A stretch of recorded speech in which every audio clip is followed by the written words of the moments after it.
Muy, pero muy buenas noches, bienvenidas y bienvenidos nuevamente a Zona Franca. Un placer comenzar la semana contigo, así que muchas gracias por estar con nosotros. Una semana muy cargada de situaciones de mucho dolor, extremo dolor, inclusive cargada de muerte. Me imagino que el programa de esta noche va a tener momentos muy tensos, pero realmente necesitamos tener esos momentos para poder hablarlos y para poder masticarlos y tratar por lo menos de entender qué es lo que está sucediendo. Esta noche, con nosotros, el querido Nepo Killer, jefe de NPI, el rey de la información, el señor William Domínguez. Buenas noches. Hola Pablo, ¿qué tal? Buenas noches, ¿cómo estamos? Pero muy bien, gracias. A toda la gente también, acá veo una cara conocida, muy conocida. Muy conocida, sí. La señorita Jessy, y el señor conocido es Camilo Suárez. Yo pensé que el señor conocido eras vos, que te decía William. Bueno, nosotros hicimos 5 años, hicimos radio. Te conocemos, Camilo. Esta semana estuvo fuerte Camilo en las redes sociales. Sí. Esta semana. Después siempre sos polémico, sabés tocar el tema que le molesta a algunos, pero esta semana estuvo bastante más que otras semanas.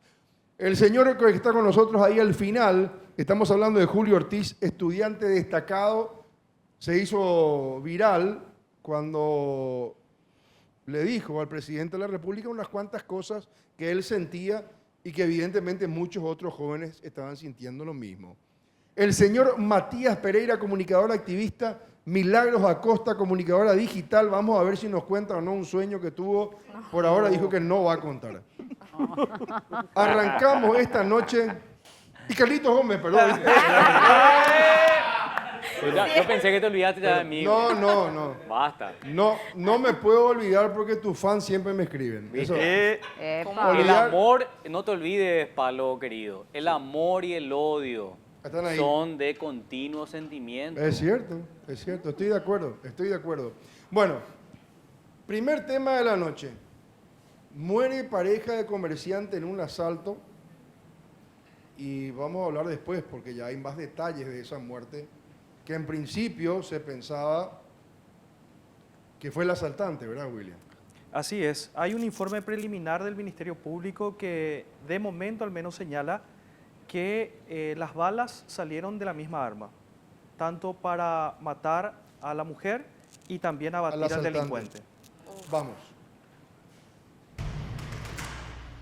Un violento asalto ocurrió en el corazón comercial de Ciudad del Este. 2 sujetos llegaron a bordo de una motocicleta hasta el local de ventas de celulares. Ingresaron simulando ser clientes interesados en los equipos. Sin embargo, en cuestión de segundos, desenfundaron armas de fuego y anunciaron el asalto.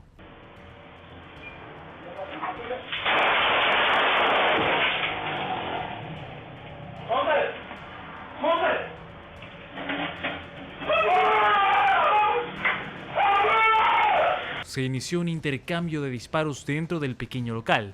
Lamentablemente, la pareja del comerciante recibió impactos mortales que acabaron con su vida casi de forma instantánea. Me fui para porque mi señora se cayó, yo pensé por el susto algo, porque se rompió también mi blindex. Y en ese trayecto me fui para agarrarla a ella y al agarrarla ya le sentí ya prácticamente... Murió en tus brazos. Falleció en mi brazo. La mamá de mi hijo. Uno de los criminales también resultó abatido, quien cayó en la vereda del establecimiento. El segundo cómplice, al ver a su compañero muerto, huyó del lugar, pero fue capturado a solo unas cuadras del sitio del suceso.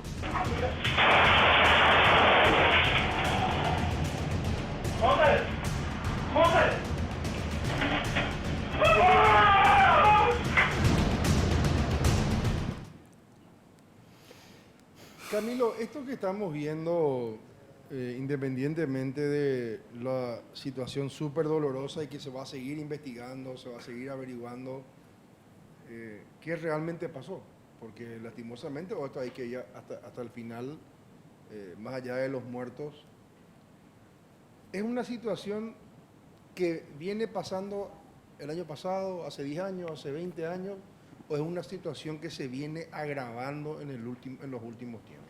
Mira, allí yo soy siempre muy cuidadoso con respecto al tema de las estadísticas. No siempre necesariamente que uno tenga la impresión de que aumentan algunas situaciones, aumentan necesariamente. O sea, la percepción es una y a veces los datos duros son otros.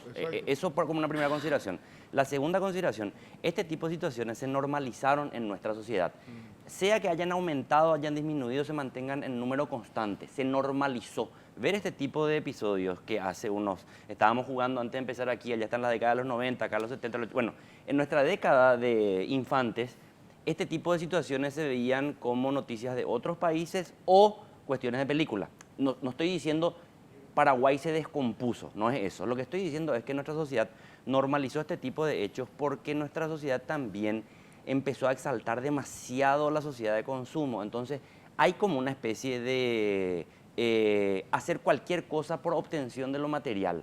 No estoy diciendo este caso particular es así, pero en búsqueda de ese éxito material se recurre a cualquier tipo de situación. Entonces, esto que antes era una situación casi extraña o de película y compañía, ahora es algo que es pan nuestro de cada día. Milagro, ¿vos qué sentís? Cuando repetidas veces estás viendo, por lo que estuve hablando con Nando, vos casi no tenés pausa en el día de trabajo, ¿verdad? Porque quise que esté conmigo en un proyecto y me dijo que no podía a la tarde, no podía a la mañana, no podía a la madrugada. O sea, estás todo el día trabajando, entiendo. Pero en algún momento te pones a ver la información y aparece esto. ¿Y qué sentís? Muchísima impotencia. Vos sabés que de hecho estoy haciendo yo mi tesis de la facultad sobre el tema de estos materiales sensibles. Y sabes que yo veo estos materiales y me parece fuerte y me duele, me da miedo, me da impotencia, siento inseguridad. Pero como dice Camilo, es pan de cada día y hay mucha gente que normaliza y no le mueve el corazón ver eso. Imagínate un hombre le asesinó a su propia esposa con el miedo de que se roben el esfuerzo que tiene, que hace todos los días, se levanta temprano. ¿De qué hora será que está ahí trabajando con su señora, la mamá de su hijo? Y bueno, hay gente que no le moviliza, esto no le mueve el corazón y tampoco a las autoridades ni a los policías les importa esto. Una Julio, impotencia total. ¿Vos? Bueno, en realidad acompaño lo que dice la señorita, yo también mucha impotencia, mucha indignación sobre todo, y yo quiero resaltar nomás lo que es hoy nuestra Constitución Nacional. Vamos un poco al ámbito legal. ¿Por qué no hablamos de la Constitución Nacional? ¿Por qué no hablamos de las penas que merecen estos actos, estos crímenes atroces? Nosotros vivimos en un país donde vos le podés matar a una persona, vos podés matarle a 500 personas. ¿Cuánto va a ser tu pena máxima? La misma siempre. La misma siempre, no es acumulativa. Así es, así es. ¿Y qué sentido tiene eso? El diputado nacional Rubén Rubín propuso un proyecto de ley con el tema de aumentar las penas a estos animales. ¿Vos no estás de acuerdo con eso, William? En realidad nosotros no habíamos tocado el tema de fondo, Pablo, cuando discutimos este tema. Lo que habíamos hablado fue sobre la figura de la cadena perpetua y lo que dice la Constitución Nacional, si se puede o no. Claro. Nosotros discutimos ese punto. Claro. Claro. Porque él después le agregó la condena, que no me acuerdo si... La reinserción también. Tipo a 90 años, pero revisable, una cosa así. Sí, claro, pero finalmente el espíritu de la norma termina siendo cadena perpetua, ¿verdad? Pero con otro nombre. Lo que nosotros habíamos discutido en aquella oportunidad era si la Constitución Nacional te permitía o no, ¿verdad? Y todo ese debate que se dio en el propio Congreso con ese proyecto de ley. Claro. Ahora, yo creo que todos coincidimos en que se tiene que buscar algún mecanismo de manera a que las personas que cometen hechos de abuso a niños, el tema del feminicidio, estos casos también que vemos en reiteradas oportunidades que está cometiendo una misma persona, que tenga una pena que realmente sirva, que valga la pena, que la gente se sienta segura con esa pena y ver otros mecanismos de manera que eso... Perdón. No quiero meterme a mi cuchara, porque yo estoy un poco, o sea, yo vi este caso pero pasé así de largo porque son todos tan iguales que me producen ya esa situación de... pero William, vos estabas diciendo al principio que según informe de la Fiscalía, hasta ahora, informes preliminares dan cuenta que las dos personas que terminaron perdiendo la vida con balas que fueron disparadas por la misma arma. Sí, así mismo. Entonces, bueno, allí pues la cuestión es la siguiente, por eso que yo soy muy cuidadoso con decir, la mujer perdió la vida, la otra persona, el asaltante perdieron la vida, perdieron la vida porque yo no sé si se puede calificar de asesinato.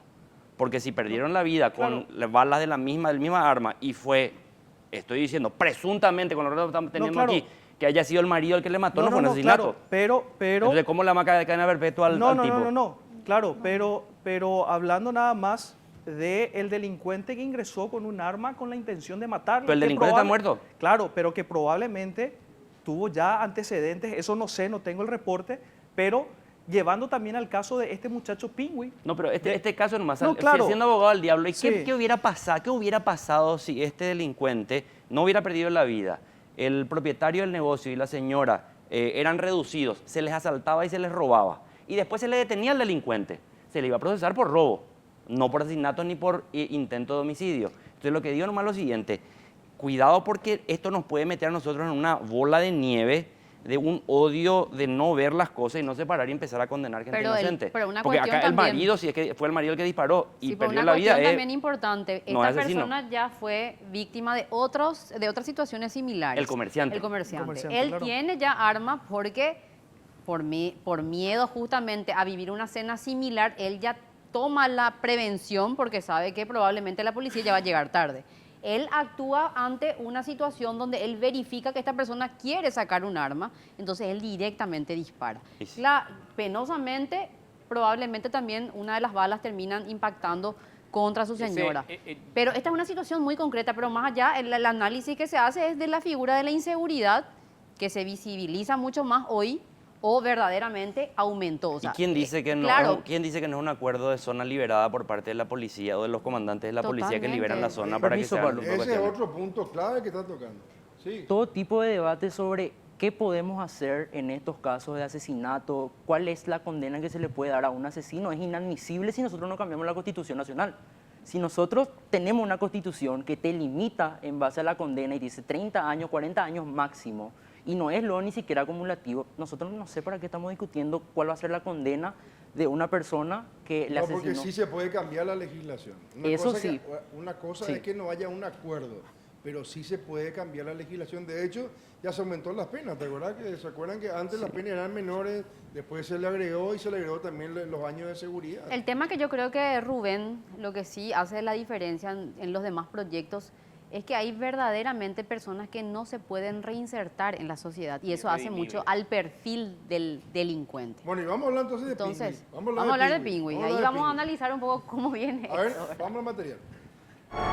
Lo que debía ser un asalto terminó en un feroz enfrentamiento de 20 disparos que cobró 2 vidas. Mario Roberto Gómez Sayas, un contador de 70 años, murió defendiendo su hogar, pero antes de fallecer logró abatir a su agresor, Emerson Giovanni Ruiz Acosta, alias Pingüi. El caso ha desatado una ola de indignación ciudadana debido al perfil del delincuente. A sus 20 años, Pingüi acumulaba 6 órdenes de captura por homicidio o tentativa. Contaba con un historial de arrestos domiciliarios que violaba constantemente.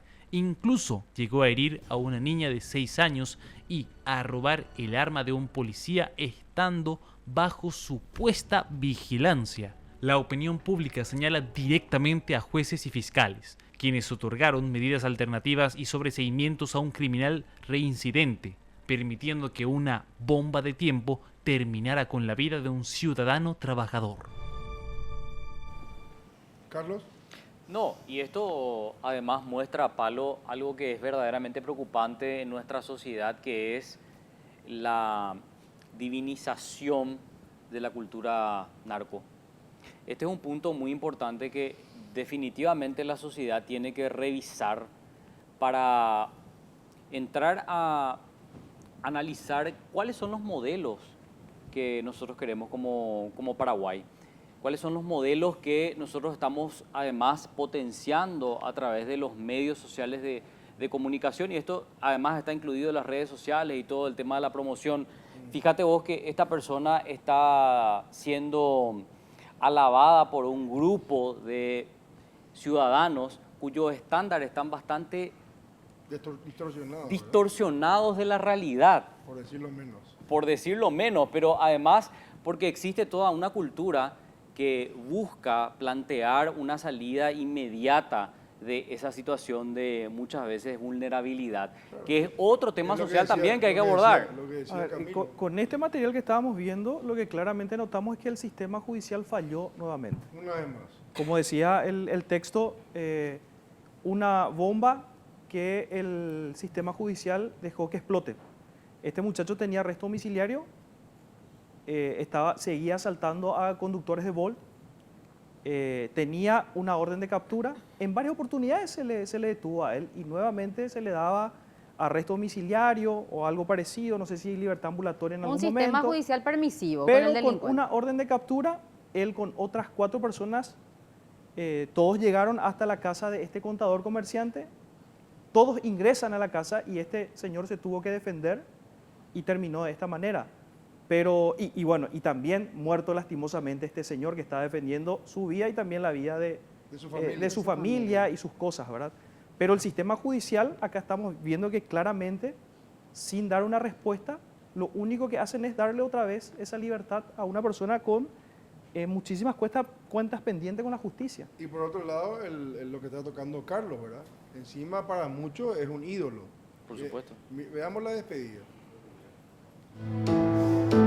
El fallecido Emerson Giovanni Ruiz, de 20 años, con frondosos antecedentes, fue despedido como todo un héroe desde su barrio hasta llegar al cementerio.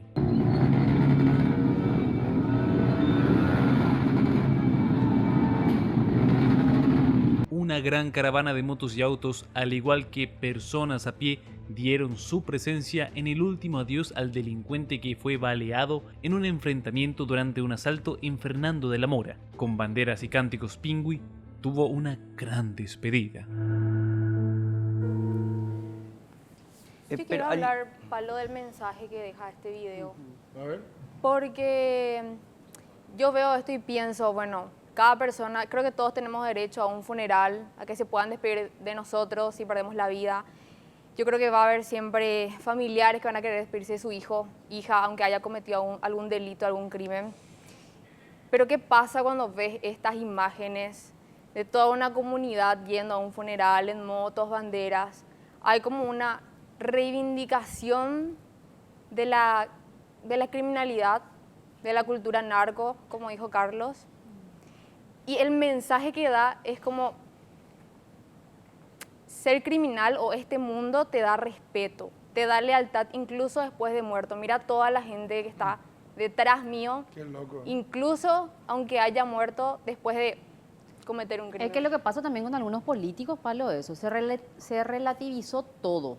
Porque imagínate que hay políticos que tal vez no son como Pingüi, pero roban al Estado.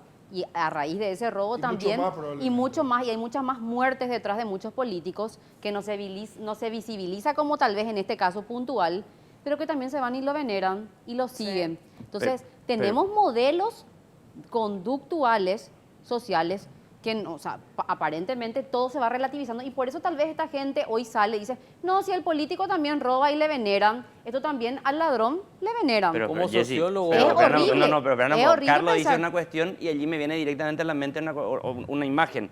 Sí, está todo bien, vamos a criticar a la gente que salió a despedirle a su vecino. A Pingüi. Está todo bien. A su vecino. Y cuando se fueron a cargar el féretro del dictador Alfredo Stroessner, Mario Abdo Benítez, expresidente de la República, se fue a cargar. Y con orgullo exhibieron esa foto todo el tiempo. ¿Y cuánta gente mató a Stroessner? Entonces no me vayan a venir a criticarle a Pingüi y nosotros no decimos absolutamente nada de aquello que cargaron el féretro del dictador. Y lo que esta semana nosotros vimos, jóvenes colorados que salen a reivindicar la dictadura de Stroessner y compañía. Y claro, la cultura narco es criticable, pero el estronismo no es criticable. A ver, vamos a hablar en serio. Yo no quiero un país... Y en este espacio también se criticó, Camilo. No, pero yo no estoy haciendo una crítica a este espacio. Pareciera ser que relativizás una cosa con otra. No, yo no relativizo. Entonces está diciendo, si no condenamos una cosa, tenemos que perdonar a la cultura narco. No. ¿Qué tiene que ver una cosa con condenable, otra? ambas cuestiones quiero ir al fondo. Yo no quiero vivir en un país en el que para poder estar seguro tengan que tener 10 policías enfrente, 25 rejas y 35 fiscales encima. Yo quiero vivir en un país en el que pueda estar libre, no que me controlen. Eso significa que si vamos a criticar la cultura narco, hablemos del problema del narcotráfico de una vez por todas. Y el problema del narcotráfico es una gran estafa. La guerra contra las drogas es una estafa impuesta por grandes potencias para controlar nuestros países. El problema de las drogas no es un problema policial ni es un problema judicial, es un problema de salud pública. Los pingüis de la vida existen porque se convirtió el mercado negro en rentable. Sí. Ahora, si el tema de las drogas se legalizara y se tratara como un problema de adicción y de salud pública, el negocio pierde la efectividad. Totalmente. Y no va a ser venerado como el gran patrono que le ayuda a los vecinos. Entonces, socio, hablemos bien en serio. ¿Cuántos millones de dólares se tiran al año en la famosa guerra contra las drogas? Y al final es toda una gran bola, que al final termina produciendo este tipo de situaciones. ¿Y qué dice la gente al respecto? 6 antecedentes por homicidio, hasta le disparó a un policía y muchas muertes en su haber que se iban a evitar si es que estaba preso, pero estaba suelto. ¿Qué pensás al respecto? Y este es la justicia, el fiscal y el juez que le soltó. ¿Cómo un tipo así va a andar? Por problemas de sistema, prácticamente. Porque el sistema penal de Paraguay es defectuoso, solo en pocas palabras. Y porque tiene alguien que le patrocina y le paga su juicio y al mejor postor se le deja libre. Así de sencillo. ¿Por qué la justicia deja libre a este tipo de personas? Y estamos en Paraguay. En Paraguay no hay justicia, simple. Son como soldados manipulables para ellos. En las redes sociales están diciendo que el señor que le mató a este criminal es un héroe porque, bueno, gracias a él ya no va a volver a causar dolor. ¿Qué opinas? Claro que es un héroe. Estos mastrañas ya se van ya. Y la verdad que sí, pero qué injusto que él también haya perdido la vida y ojalá y su familia pida justicia y la gente le ayude también. Yo digo la misma cosa, al menos no va a robar más, no va a hacer más otras cosas por ahí. No estoy de acuerdo porque la vida es sagrada, hay que respetar. A lo mejor andaba descarriado, pero sigue siendo una vida humana. No hay de otra, si el sistema de seguridad acá de este país no funciona, no hay de otra que proteger tu propiedad como del lugar. Lastimosamente vamos a tener que llegar a la justicia por mano propia, porque ese es el problema de nuestro país, que la justicia no existe y que la justicia no tiene que estar primero sometido al poder político y que también los jueces tienen que ser imparciales y tienen que estar los mejores ahí. Y qué horrible eso, porque yo no quiero tener armas en casa, por ejemplo. Es horrible eso. ¿Qué te parece? Peligroso. Para Pero sentirte imagínate- seguro tener que tener armas. Claro, imagínate Pero lo que le fíjate pasó a vos que- este comerciante de Ciudad del Este.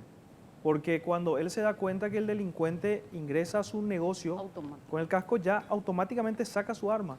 Y al parecer, lastimosamente, él también le termina matando a su pareja. Eso es lo que dice el informe preliminar. Claro, preliminarmente, pero yo reivindico el derecho de poder defenderse uno personalmente y poder defender también sus bienes. Es que allí está la cuestión. Si nosotros decimos que la policía fracasa y además fracasa sostenidamente en todo este tiempo por ser una institución corrupta y además totalmente inflacionada por la criminalidad, ¿cuál es la alternativa que nosotros le dejamos a los ciudadanos? Y la alternativa que le dejamos a los ciudadanos es que por lo menos tengan la capacidad de poder defenderse. Ahora, entonces ahí exige también otro paso legislativo que tiene que ver con el manejo de armas. La tenencia. Claro, porque vos te vas y compras legalmente y no hay ninguna previa. ¿Sí me entiendes? O sea, ¿qué quiere decir? Sin embargo, bueno, igual también se arregla, ¿verdad? Pero vos para manejar tenés que estudiar manejo. Sí, pero igual puede comprar en el mercado negro. O sea, yo no creo que esa... O sea, si nosotros ponemos la ecuación es o al derecho a la autodefensa o la policía corrupta, claro que no vamos a encontrar solución y lo único que nos queda es la autodefensa, pero lo que hay que ver es, a ver un poco, quiénes son responsables de que la policía funcione como funcione. ¿Por qué nosotros vivimos en un país con tanta informalidad laboral? ¿Por qué hay un crecimiento económico inmenso? Hay un crecimiento económico muy importante en Paraguay. El que niegue eso es un pelotudo. Ahora, el crecimiento económico se queda en muy pocas manos. Entonces, así como la cultura narco exalta ese poder, esa fuerza, también la cultura del consumismo exalta esa riqueza que uno ve de la noche a la mañana floreciente por todas partes. ¿Y yo cómo consigo eso? Entonces, vamos a poco a hablar de todos los temas, si no vamos a volver a la ley del viejo oeste. Y allí siempre el más fuerte gana y el más débil siempre pierde. Le preguntábamos a la policía a propósito de estos sucesos, Palo, y quería nomás referenciar esto porque me parece bastante gráfico. ¿Qué hace la policía como institución para abordar este problema de inseguridad, esta creciente ola de inseguridad que tenemos en Alto Paraná? ¿Y sabes qué nos respondió el comisario? Te tocó el violín. Barreras. Eso es lo único que se le ocurre a la Policía Nacional. Entonces, claramente estamos ante una institución que es totalmente improbable que aborde y que solucione el problema real en el cual nos enfrentamos. Y barreras que hacen para coimear, Palo. Porque además, sí, yo por favor quiero que me digan qué delincuente de la pesada cae en una barrera de la policía, porque en el eventual caso de que llegue a caer... Pasó una que otra vez. Pero no, pero en el eventual caso de que llegue a caer, va a negociar y le va a pagar la coima a la policía. Nos vamos a hacer un pedido a la policía de cuánta gente cae en una barrera. El que no pagó probablemente cayó. No, Así ¿sabe- nomás. sabe ¿Qué que caen delincuente? aquellos que tienen esta, ¿cómo se llama? Prestación. Si no le pagan al poli, le liberan en No, ese pero momento. este tema Es de la que ese es el prestación, el punto. problema de la prestación. Prestación alimentaria. Bueno, Asistencia esos son los que caen.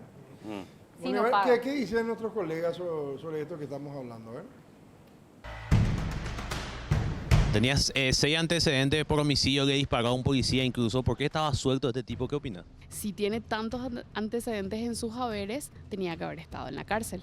Hasta que no haya sentencia, es muy difícil que vos le mantengas a alguien privado de libertad. Convengamos que, digamos, la medida excepcional es que vos lo mantengas preso si no tiene condena. El 70% de la población no tiene condena. Ese es un problema serio. Hay que diferenciar entre delito y crimen. El muchacho cometía crímenes y no se le puede a un criminal darle el beneficio del arresto domiciliario. Es una vergüenza. Es lo que yo me pregunto también. Creo que tenemos que empezar a exigir como sociedad que se tomen mayores medidas porque hoy no estamos protegidos. Yo creo que el sistema penitenciario y judicial lo tiene que rever para que el pueblo pueda tener una seguridad, ¿verdad? Ahora en las redes están diciendo algunos que el tipo, el dueño de casa, quedó como un héroe porque le mató a este tipo y, bueno, tipo defensa propia, entonces ahora ya no le vamos a causar daño a nadie. ¿Qué pensar? Si vamos nosotros a tomar la justicia por mano propia, entramos en un terreno delicado, porque hoy cayó un tipo que vos decís, bueno, qué bien que quedó fuera porque era luego un homicida. Pero bueno, mañana, no sabes, la situación puede ser distinta, ¿verdad? Un héroe entre comillas, diría yo, ¿verdad? Pero ojalá que para próximos casos sea la justicia la que ponga mano dura y finalmente termine castigando y haciéndole pagar a estas personas y no la persona afectada. El pueblo está hastiado, entonces festeja cuando una persona que anda en mal camino se va al más allá. Hizo lo que pudo don Mario, una persona muy querida a mi entorno artístico. Le tocó a él, lastimosamente, a él y a su familia, defendiendo lo suyo, perdiendo su vida. ¿A qué costo, en realidad? Yo creo, en mi caso, por ejemplo, si yo tengo un arma, yo le mato. Sí, claro que sí. Por supuesto, voy a defenderle a mi familia. Pero bueno, al final es un héroe, tío, y uno no se va de su casa. Hay que defender la casa propia de uno. Matías. Yo comparto, o sea, siempre hablamos en familia sobre este tema. ¿Qué pasa si entran en la casa a robar, a hacer algo? Ustedes ya debatieron en familia. Ya debatimos en familia qué hacemos en caso de emergencia, porque... ¿Y la conclusión? No, y poner por sobre todo a la familia. Si entra un delincuente, le amasijás a palo. Si arma no tenemos, pero si yo al lado de mi cama tengo un palo, o sea, si alguien entra, yo estoy preparado para reventarle. Capaz y me muero, quién sabe. Pero lastimosamente el país hoy tiene que tomar justicia por mano propia. Es, como dijo ahí este periodista, es algo delicado porque imagínate darle al paraguayo la libertad de que tenga armas y después el vecino se pelea con el vecino porque uno es de Cerro y otro es de Olimpia. Hace una masacre en este país. Bueno, pero ese es justamente el problema. Y los niveles de alcoholismo y los niveles de adicciones y se mezcla una cosa con la otra. Fanatismo, yo política. quiero sentirme seguro en mi casa, no porque tengo un arma guardada. Claro. Porque tengo un estado que me da la seguridad de que no me van a entrar a asaltar. Estoy de acuerdo. Ahora, vos me llevas al último ratio.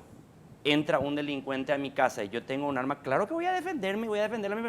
Ahora, no me vayan a poner a mí ante ese tipo de disyuntiva, que lo único que lo único que puedo discutir es si voy a disparar. La mejor posición es que no suceda. Y además de una cuestión, sí es cierto lo de las barreras, lo de los policías y compañía, pero no es al policía al que hay que reclamarle, la autoridad política que dirige la institución la que hay que reclamarle qué están haciendo para cambiar esa realidad.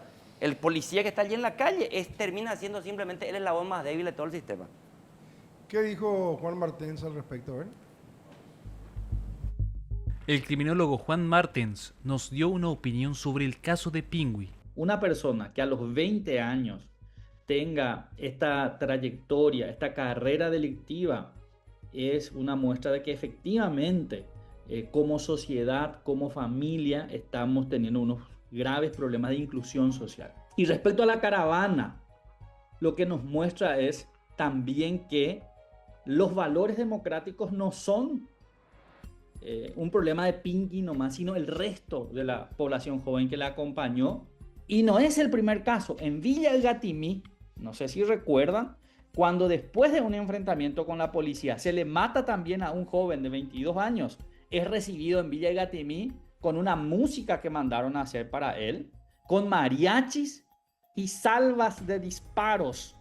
Multitud, más de 3.000 personas le esperaron a este joven y murió en un enfrentamiento con la policía con un fusil de asalto en mano. También explicó un poco el tuit que publicó en X. Y ahí estamos hablando un poco de la banalización. Es un pato preto narco con una cadena de oro en donde pende un arma larga de grueso calibre. ¿Por qué se están dando estas situaciones? Porque estamos naturalizando la violencia, estamos naturalizando y valorando lo estético narcotraficante. Entonces, no es solamente un problema personal de Pingui, sino un problema estructural de medios de comunicación, de narrativas que se construyen y de formas de habitar determinadas ciudades en donde los valores democráticos quedan suprimidos o por detrás de estos valores violentos. La Universidad Autónoma de Asunción te invita a formar parte de la convocatoria marzo 2026. Carreras presenciales y carreras virtuales, docentes calificados y beneficios especiales por tiempo limitado. Inscribite hoy y asegura tu futuro. Para mayor información, entra por favor a www.uaa.edu.py o directamente al WhatsApp 0984 990 111. Elegí tu futuro, elegí UAA. Bueno, este tema de Pingui ya nos comió 20 minutos por ahí, ¿verdad? Sí. Y eso Como que, lema ya, ¿verdad? y quedó un tema pendiente de otro caso sangriento de la semana. El ciudadano pakistaní Sí, también. que murió también en Capiatá. Sí. Y hasta ahora no se sabe exactamente qué pasó allí, porque hablan de una venganza supuestamente.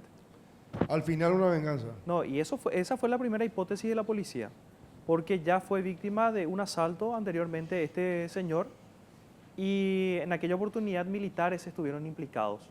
Uno quedó paralítico y los otros fueron condenados. Y supuestamente fue una venganza, por eso a él lo mataron. La primera versión fue que él le vio la cara al delincuente y que por eso lo mataron. Bueno, y otro punto fuerte de la semana, el tema de la jubilación VIP del Congreso. ¿Qué opinas al respecto, Camilo? A ver un poco, yo creo que sacaron ese tema de la jubilación VIP, voy a ser aquí abogado del diablo, porque no querían opinar con respecto al proyecto de reforma a la caja fiscal. Le resultaba súper incómodo tener que decir a la oposición fundamentalmente, le resultaba muy incómodo decir que estaban de acuerdo con el proyecto oficialista del cartista Santiago Peña del gobierno del Partido Colorado.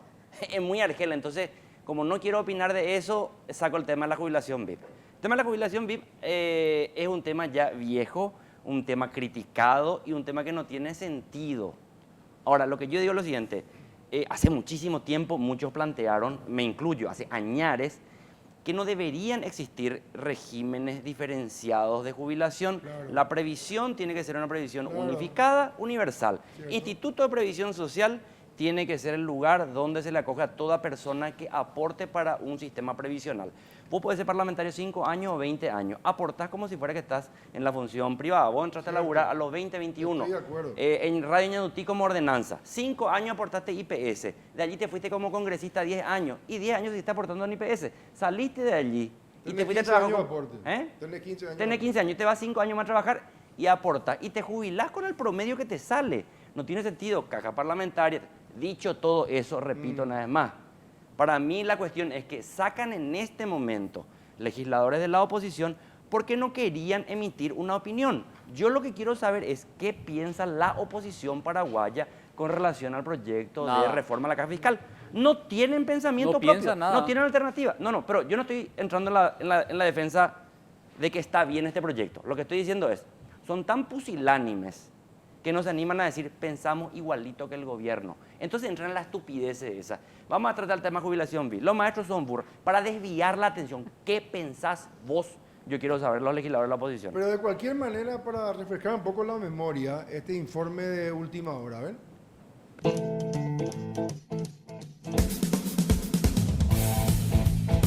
Zona Franca está siendo presentado por Compasa. Nos vemos en el camino.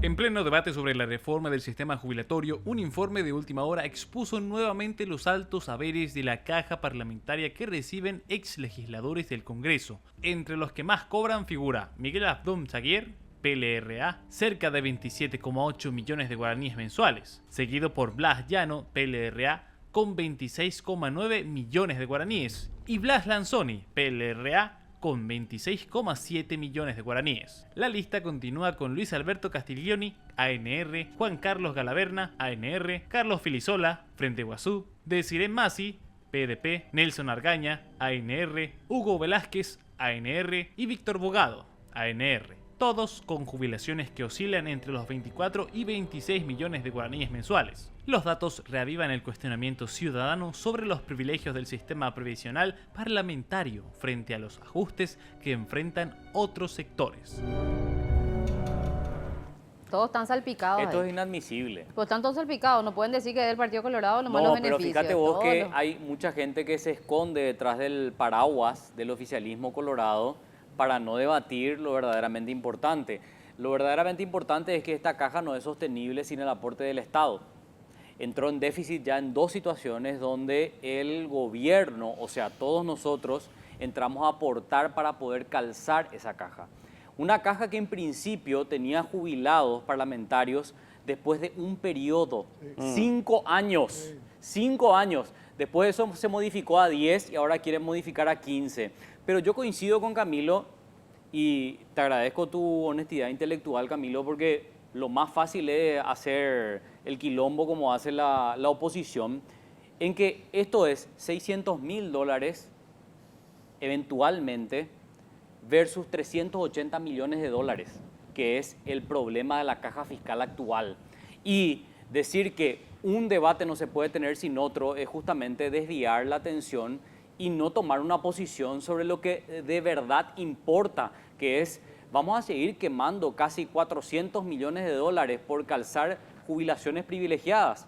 Claro, en una próxima etapa yo exijo que los legisladores también puedan tener el debate y eliminar este aporte estatal. Tiene que ser una caja privada, 100%, y que ellos tengan la capacidad de poder financiarse y de poder pagar sus jubilaciones, pero no podemos subsumir un debate dentro de otro y decir si no se toca la caja parlamentaria no podemos tocar la caja de jubilaciones de los funcionarios, porque ese es el que tiene problema de 380 millones de dólares. Para el 2026 vamos a tener casi 600 millones de dólares de problema.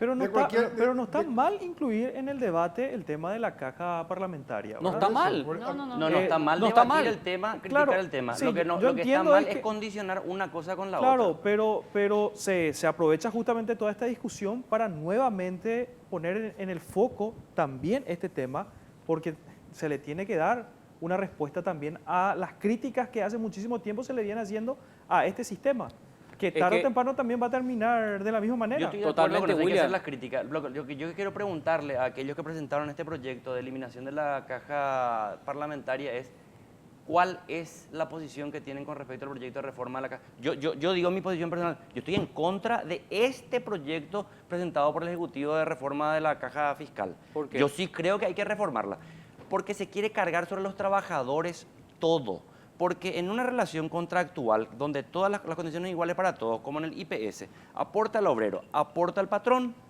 En el caso de los funcionarios públicos, puede ser que sean colorado, clientel, todo eso puede ser cierto. Ahora, son trabajadores y tienen que regirse en igualdad de condiciones como cualquier otro. No son responsables ellos los que entraron por ser víctimas del clientelismo político los que tienen que pagar. Son los que le metieron los que tienen que hacerse responsables. No, o sea, ellos son víctimas. En última sí, porque son Por animalizados, favor, Camilo. pues. Mira, yo no soy colorado, pero como Celeste Amarilla le trató a las maestras, decir son todas burras, son todos colorados, eso me parece sectario, eso me parece prepotente, eso es reproducir la lógica del electronismo. El electronismo se decía, un mi liberal, fuera, un mi comunista, fuera, ñamos en vanas, güey, es la pucha. Vámonos, paraguayo, es paraguayo, sea colorado, o lo que sea. Camilo, yo generalmente suelo estar en contra de Celeste Amarilla. No, pero personal. No, generalmente suelo estar en contra de Celeste Amarilla, pero esto que dijo es real. Y yo voy a poner... No diga todavía porque tenemos ese material. Ah, bueno. Va a llegar el momento de hablar de Celeste. No, pero por el tema de los docentes nomás, sí, Pablo, como ya lo mencionó Camilo, sí, ¿verdad? Sí, claro, pero para no... Los parlamentarios nomás. Perdón, para entender nomás, Camilo, me gustaría nomás saber qué específicamente es lo que se tendría que modificar del proyecto del Poder Ejecutivo. Hay dos cosas. Vamos para cerrarnos al tema de la caja parlamentaria. Sí. A la única que yo le escuché más o menos decir algo con respecto hacia dónde debería ir la reforma de la caja parlamentaria, que es lo que estamos viendo en el informe ahora, es a Esperanza Martínez, donde decía, nosotros también tenemos derecho a jubilarnos, pero tiene que ser en igualdad de condiciones como el resto de la población. Claro, sí. Si vos empezaste a laburar a los 17, 18 y aportaste en IPS, hizo 10 años, 15 años parlamentario, aportá al IPS y te jubilás en IPS. Y allí también tenés que meter la discusión que acá se invisibilizó, con el mismo tema, proyecto de reforma de caja fiscal y también parlamentaria, cuando dicen, no, el Estado, pero no dijeron nada con respecto a todos los subsidios que mete el Estado para los famosos seguros médicos privados. Son millones y millones y millones de dólares que son drenados a empresas privadas cada mes. Eso no se puso en discusión. Eso no se discute. Ya eso. Los servicios diputados privados se eliminaron. Creo que los diputados eliminaron y creo en el Senado se tiene. Funcionarios públicos, todo el mundo tiene. Todo el mundo tiene subsidio por salud. Ahora, la subsidio por salud. Si tanto déficit hay, ¿por qué no se mete esa plata en el IPS? Bueno, pero lo que pasa es que eran víctimas de este sistema. William, si yo soy funcionario... Y entonces ahora le querés sacar el seguro privado. No, yo no le quiero sacar, o sea, yo quiero darle seguro médico en igualdad de condiciones a todos. O sea, IPS. Lo que yo quiero exigir es que IPS funcione. No irme a un seguro privado porque me resigno porque no funciona IPS, entonces me tengo un seguro privado. No, yo quiero que funcione IPS. Yo quiero que funcione el sistema de salud pública. Pero no puede ser que bajo la justificación doy coiboí, entonces démosle millones. Ese negocio histórico. Se hacen que las empresas públicas no funcionen para crear negocio privado. Claro. Atención, Paraguay Compasa y MID Transportes y Servicios lanzan una de las mayores promociones del año. Cada vez que cargas desde 5.000 guaraníes en cualquiera de las estaciones adheridas, recibís un cupón para participar del gran sorteo. Hay más de 100 pasajes a Brasil y vos podés ser uno o una de los ganadoras. Y cuanto más cargas, obviamente, más cupones sumás y más chances tenés de ganar. Consultá las sucursales adheridas en las redes sociales. Estaciones de servicio Compasa, nos vemos en el camino. ¿Qué pasó con el helicóptero de Peña? A ver. El inicio de una carrera soñada. Desafíos y oportunidades. El inicio de un futuro prometedor. Elegimos la UAA. Tu carrera, tu historia. Inscripciones abiertas. Universidad Autónoma de Asunción. www.uaa.edu.py.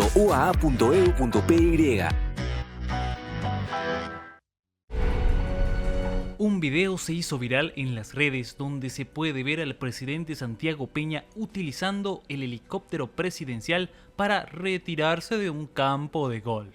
Vino a jugar golf, qué nivel, ¿eh? Mirá, Santi, viene en el helicóptero a jugar golf. Esto desató una indignación ciudadana, donde cuestionan el uso de los recursos estatales para actividades recreativas o personales. Incluso algunos mencionaron que en IPS hay gente muriendo y a él no le importa, que hay baches en el país, pero que justamente por usar el helicóptero no se da cuenta, entre otras cosas. Vino a jugar golf, qué nivel, ¿eh? Mirá, Santi, viene en el helicóptero a jugar golf. Pero esto está comprobado que se fue a jugar golf. No, Palo, nadie desmintió, ni tampoco nadie dijo, sí, esto pasó, ¿verdad? Lo que yo sé, porque justamente con Carlos cubrimos 9 años presidencia, es que generalmente el helicóptero del presidente necesita una cancha o un lugar abierto para poder descender. Claro, por eso ahora, yo no sé si el presidente estaba en ese lugar jugando golf o estaba en otro lugar haciendo alguna actividad, y después se bajó y se fue y se subió en este helicóptero que fue donado por Taiwán, que tanto también se criticó en las redes. Exacto. El primer helicóptero ejecutivo que se le regala al gobierno paraguayo fue en el 2009, creo, durante el gobierno de Fernando Lugo. Le donó Taiwán. Después creo que durante el gobierno de Cartes el segundo helicóptero. Uno hoy usa Peña, el otro helicóptero el vicepresidente de la República. Ahora, yo no sé si es que el presidente estaba o no jugando golf ahí. Lo que sí sé, y eso siempre, no solamente ahora, es que el presidente vive desconectado de lo que pasa en nuestro país. En una burbuja, por eso la gente va a reaccionar. ¿El presidente de la República en general o Santiago Peña? Santiago Peña vive desconectado. El presidente vive desconectado, vive en una burbuja. Entonces, él siempre está meando fuera del tarro cuando algo está pasando. Y eso se evidenció inclusive con sus viajes y la presencia de Pedro Aliana, que él mismo se encargaba de resolver los problemas de cierre de ruta o de darle alguna respuesta a alguna organización que estaba pidiendo algo o si había una bomba que se tenía que desactivar. Y Santiago Peña, cuando él está en el país, no hace eso. Por eso la reacción de la gente con mucha razón en las redes, criticando esto. Vos sabés que ayer, los episodios del helicóptero me confunden todo, porque ayer estaba circulando el de Cesarito Sosa, el gobernador de Guairá, en un helicóptero en la ciudad de Encarnación. Que afirmó que es su helicóptero, sí, de su familia. A mí me da exactamente igual que sea su helicóptero del Estado o lo que sea. En helicóptero en Paraguay para irte al supermercado, un país que se cae a pedazos, es chocante. Es que ya, vos con su autoridad es política que tenés que transmitir con un mensaje. No basta con simplemente decir, yo soy millonario y tengo para comprar un helicóptero. Entonces, yo no sabía, me confundí. Este helicóptero con el otro helicóptero, no sabía cuál lo que era cuál. Y así son diferentes. Este es del presidente de la República y el otro, el rojo, es el gobernador. No, digo yo jocosamente nomás en el sentido que... Claro. No, ayer yo, cuando veo el helicóptero de César Sosa, el gobernador de Guairá, le llamo a una persona que me suele pasar información y compañía, le digo, che, esto es real. Y me dice, mira, será, me dice, lo que no entienden nuestros correligionarios, un colorado, me dice, lo que no entienden nuestros correligionarios es que a nosotros nos golpea más este tipo de cosas que vaciar un ministerio. Porque a la gente este tipo de cosas les revela. Que vos decís que el tipo robó, es corrupto, mientras vos decís nomás y no mostrás, no pasa nada. Pero eso me decía un colorado, miembro del gobierno. Entonces yo lo que no entiendo es cómo no se dan cuenta la temperatura social y hacen este tipo de cuestiones. Y te van a justificar que no, que es un presidente de la República. Todo puede ser cierto, pero el mensaje que transmiten es nefasto. Pero vos le ves al gobernador con su helicóptero y todos los que trabajan como ordenanza allí en la gobernación quieren ser como él. Es un se modelo proyectan en aspiracional. él. Pero en el Y día ellos del quieren voto. también un helicóptero. Así es. Pero la gente Entonces, se olvida, Palo. Cuando se van a votar, votan otra vez por el mismo candidato del Partido Colorado. O sea, Es un modelo aspiracional y yo quiero referirme a eso porque de verdad creo que tenemos un problema como sociedad que son las referencias que tenemos.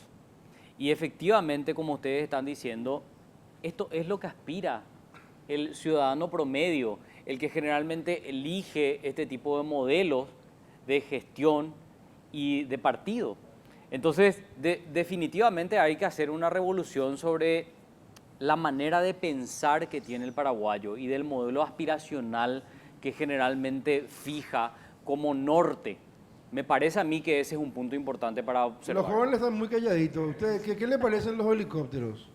A estos políticos hay que darle un paseo desde la terminal por Acceso Sur, nos damos 4 mojones hasta Pulp, hasta la fábrica de Pulp. pero sin helicóptero. Sin helicóptero. No, vamos a elegir nosotros el colectivo. Colectivo. El macho, ese. Cualquier cosa que vaya por la calle. Y en cada semáforo vamos a encontrar 2 a 3 criaturas vendiendo golosinas o vendiendo frutas. Criaturas de 4, 5, 6, 7 años. Ahora no me quiero poner a buscar, pero ya en mi celular tengo grabado que en un solo viaje desde mi casa, que es San Antonio, hasta Asunción, en 5 semáforos tenemos criaturas vendiendo frutas. Durmiendo en el sol. ¿Cómo se explica eso? Mientras los políticos, cuando se van a mover de su casa al almacén a comprar un arrocito, tienen que salir en caravana porque salen en 2, 3, 4 vehículos porque tienen que protegerse, no sé de quién. No sé por qué los políticos acá en Paraguay se tienen que proteger, que es un mensaje también de cómo ellos andan. Es un tema medio jodido. Yo les invito a hacer ese paseo. Permiso, acompañando nomás lo que dijo Carlos con relación a cómo piensa nuestra sociedad hoy cuando vamos a ir a elecciones, por ejemplo. Porque nuestra sociedad vos ves y parece que es como un partido de fútbol cuando se van a ir a votar. Tipo, parece que el fanatismo le confunde plenamente. Piensa que es un partido limpia cerro, ¿verdad? Y cuando vos fanatizás tanto un partido político, incluso una ideología política o lo que fuese, terminás en el extremismo. Y cuando sos extremista, terminás en la incoherencia. Lo que pasó, por ejemplo, con el señor José Duarte de la ANAES y lo que dijo justificando lo de Stroessner, por ejemplo. Manipuló la historia para hacerle quedar como el menos malo a su partido, por ejemplo. Entonces, terminamos siendo incoherentes en el discurso. Qué interesante, ¿eh? Qué interesante. Me choca nomás que diga el señor José Duarte, porque yo le conocí a José Duarte cuando era mitad y entonces si dice José Duarte es el señor, pues yo qué soy entonces. Don Camilo. Don Camilo. Le tiene que decir Don Camilo. Mira tu pelito ya. Vos que sos un anciano. No, oye, Emma, el feto recién nacido. Y aparte le pusieron en la silla curul. Sí. Ahí está. Ahí siempre se sientan los más... No, pero hay una cuestión, pues, es cierto eso, que es una cuestión aspiracional, pero tiene también traducción política eso después, porque inmediatamente después del episodio del helicóptero de Santiago Peña sale a contestarle, a responder Arnoldo Vince.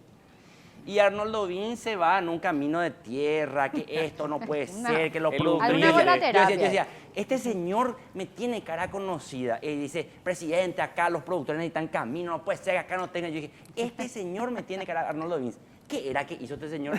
¡A la pucha! Era ministro de Obras Públicas hace 2 años atrás. Entonces, es toda una farsa. A ver, tiene una reacción política, pero al final, el día de las elecciones, todos le terminan votando al dueño del helicóptero. La gente se olvida. No sé. El Partido Colorado es tan hábil que ellos se pasan la pelota. Ellos consiguieron que la gente crea que Arnoldo Vince es el justiciero. Sí. Porque finalmente, el justiciero contra Mario Abdo, ¿quién terminó siendo? El cartismo. ¿Y quién era el justiciero contra Carte? Mario Abdo. Entonces se turnan, es como que ahora vos, ahora yo, ahora vos, ahora yo. O sea que entre ellos. ¡Qué locura! La Universidad Autónoma de Asunción te invita a formar parte de su convocatoria en marzo, cuidado, marzo 2026. Carreras presenciales y virtuales, docentes calificados y beneficios especiales por tiempo limitado. Inscribite hoy y asegura tu futuro. Más información en www.uaa.edu.py o al WhatsApp 0984 990 111. Qué fácil el número. 0984 990 111. Elegí tu futuro, elegí la UAA. Y ahora sí, celeste amarilla.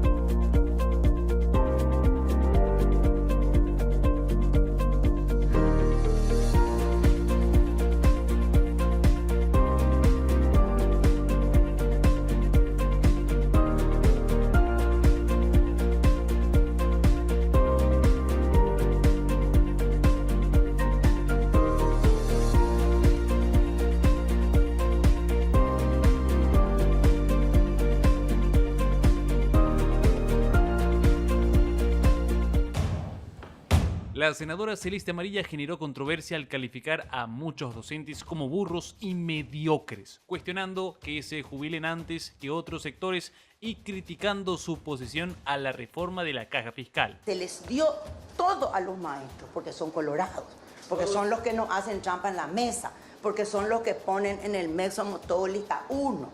Por eso se les dio todo, por eso. Y por eso se venera a los maestros burros. Muchos burros, muchos mediocres, creando generaciones de paraguayos mediocres. Según la legisladora, los maestros han recibido muchísimo sin aportar soluciones a la sostenibilidad del sistema previsional. Ante estas declaraciones, los gremios docentes respondieron con firmeza. Silvio Piris, presidente de la Federación de Educadores del Paraguay, dijo que la senadora es una tilinga y que no le gustaría perder tiempo con una persona desquiciada. Y no me gustaría perder tiempo con una persona desquiciada. No, ya la conocemos. Además, donde está tilinga. Además, el presidente de la Unión Nacional de Educadores también refirió al tema diciendo que parece que la senadora tiene un odio a los docentes. Carlito. No, yo simplemente quiero sumar el dato de que el Ministerio de Educación y Ciencias lanzó una convocatoria para el banco de elegibles, que son los docentes que pueden entrar al sistema luego de pasar una prueba, y saben ustedes que el 90% se aplazó.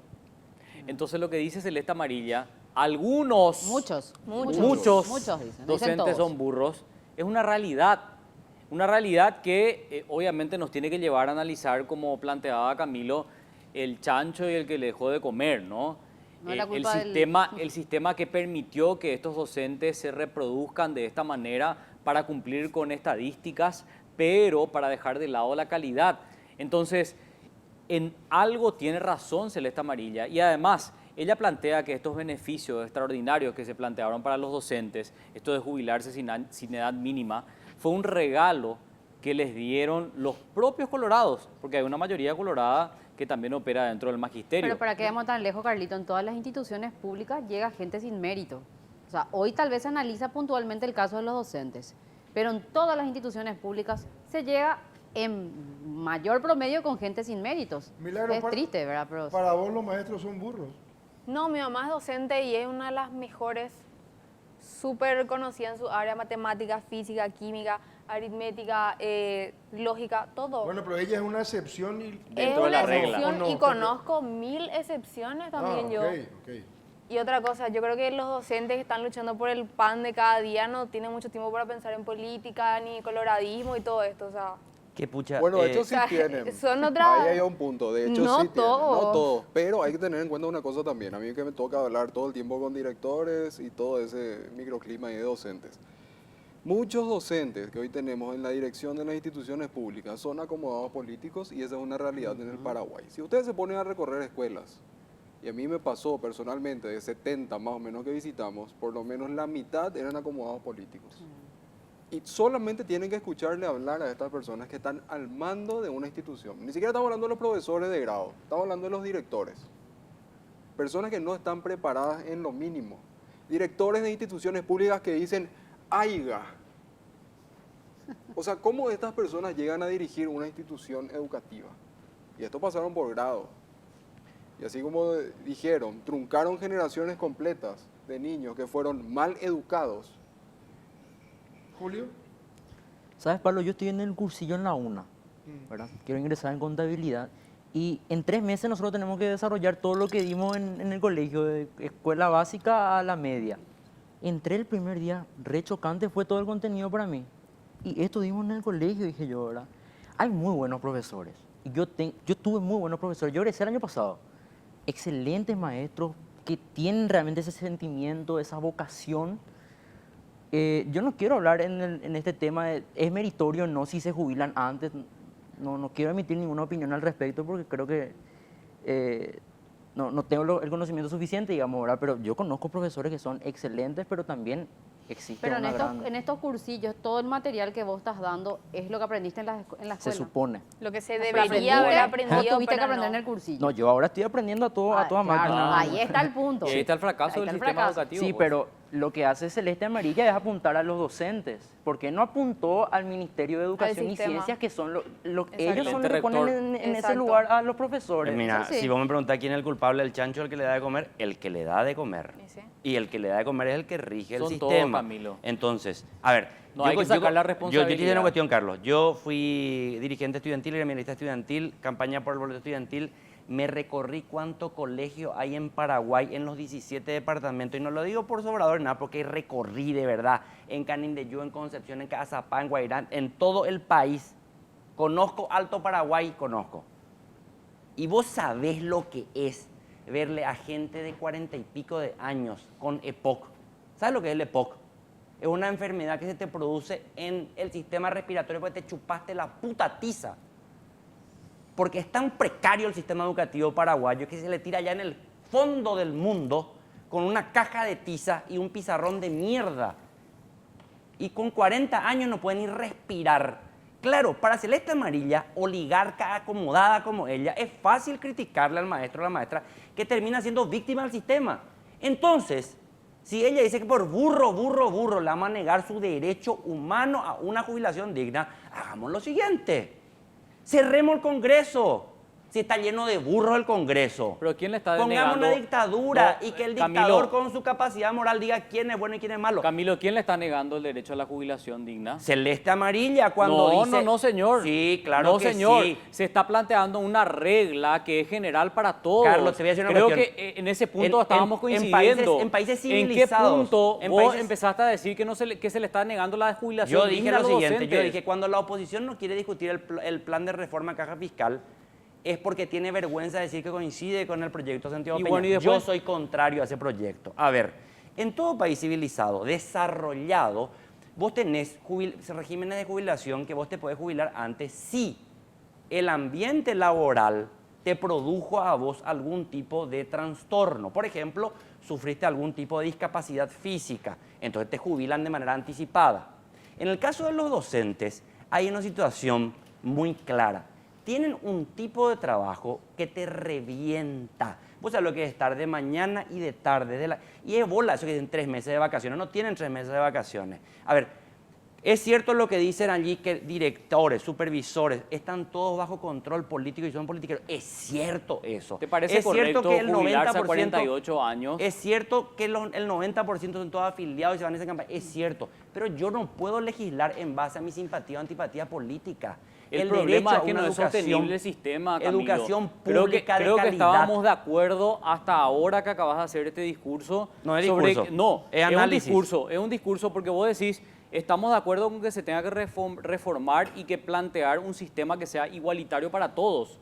Entonces, ¿te parece justo que un docente se jubile a los 49 años y que su jubilación solo le permita cubrir 4 a 5 años de aporte? Si eso le produjo un cierto tipo de desgaste que está estudiado en medicina laboral, sí. ¿Y quién tiene que pagar esa diferencia, Camilo? Si no, no. ¿Quién tiene que pagar esa diferencia? Carlos, ¿hay que hacer reforma en la caja fiscal? Sí. Bueno, ¿tiene que aumentarse la edad de aporte? Pero sí. eso es lo que hay que explicar. ¿Quién tiene que pagar la diferencia? Pero no querramos criminalizarle al maestro o a la maestra. ¿Quién quiere, porque es colorado, ¿quiere criminalizar? No, lo que pasa es que quiero reiterarle mi pregunta a Camilo, para que podamos entender, porque él dijo, claro, hay que reformar esto, pero yo no estoy de acuerdo con este proyecto que presentó el Ejecutivo. Entonces, ¿qué para vos? ¿Qué es lo que se tiene que modificar? Mira, tomemos como parámetro el aporte privado en el IPS. En el aporte del IPS, el 9,5% al trabajador y, vamos a redondear, 16% el empleador, ¿verdad? Sí. Y tienen sistema de jubilación, una vez que terminan de aportar los 60 y pico de años, una jubilación y un sistema de salud, ¿verdad? ¿Funciona mal? Funciona mal, hay que mejorarlo. Bueno, se tiene que tener exactamente el mismo régimen para los funcionarios públicos. Exactamente el mismo régimen es... tienen que aportar 9,5% o 10% y tienen que la patronal aportar el 16%. Punto. No tiene que haber diferencia. ¿La edad? Y la edad tiene que ser la misma edad que todo el mundo se jubila. Todo el mundo se jubila, pero en la legislación laboral también hay excepciones, dependiendo de situaciones particulares muy concretas. Yo digo, y en el caso de los docentes, y en el caso de los docentes, por ejemplo, vos no le podés tener correteando hasta los 62 años a una persona en aula. Ahora bien, vos podés decir, hasta los 45 años le tengo en aula, 15 años más tiene que trabajar y le paso al sistema de la administración del sistema de educación. Pero ¿qué es lo que sucede aquí? ¿Qué es lo que sucede aquí? Igual que pasa con los policías y los militares. Policías y militares es un régimen pelotudísimo, muy perjudicial. ¿Por qué? Con 40 y pico años se jubilan. 42. ¿Por qué? ¿Por qué se jubilan? No por toda una remesa. Claro, y eso es estúpido. Hoy, por ejemplo, el comandante de la policía tiene 55 años. Si hoy toma la decisión el presidente de destituirlo, de cambiarlo, entonces toda su remesa va. ¿Y qué va a pasar si es que la edad tiene que llegar a los 57? Y que sigan trabajando en otras funciones. Pero vos no le podés... Andate con 62 años a corretear en la calle detrás de un delincuente. Eso no se puede. Atención, Paraguay, Compasa y MID Transportes y Servicios lanzan una de las mayores promociones del año. Cada vez que cargas desde 5.000 guaraníes en cualquiera de las estaciones adheridas, recibís un cupón para participar del gran sorteo. Hay más de 100 pasajes a Brasil y vos podés ser uno de los ganadores o ganadoras. Y cuanto más cargas, más cupones sumás. Y más chances, obviamente, tenés de ganar. Consultá las sucursales adheridas en las redes de Compasa. Estaciones de servicio Compasa, nos vemos en el camino. ¿Vos sabés, Camilo, quién es ese tipo, ese Kabilame? Vos sabés que no quería pelar, te pregunté hace rato y no me dijiste antes de empezar el programa. No sé, ¿no sabés quién es? No sé si es tipo o marca de algo. A ver, William, ¿vos sabés quién es? No sé. Bueno, qué suerte. Ustedes no pueden hablar los jovencitos. Ok. Jessy, ¿vos sabés quién es? Idea, no. Qué suerte que no soy el único. Bueno, te voy a contar. Espera un ratito, no le preguntaste a Carlos porque es jovencito. Yo soy jovencito también, disculpame. Él es un niño, él sabe. 35 años. Vamos a ver el material. Un bebé de 40. Vamos a ver el material. Pero dos cosas me voy a decir antes que pasemos al material. Se quedó sin laburo en la pandemia. Hoy tiene más de 900 millones de dólares gracias a TikTok. A ver. El inicio de una carrera soñada. Desafíos y oportunidades. El inicio de un futuro prometedor. Elegimos la UAA. Tu carrera, tu historia. Inscripciones abiertas. Universidad Autónoma de Asunción. www.uaa.edu.py.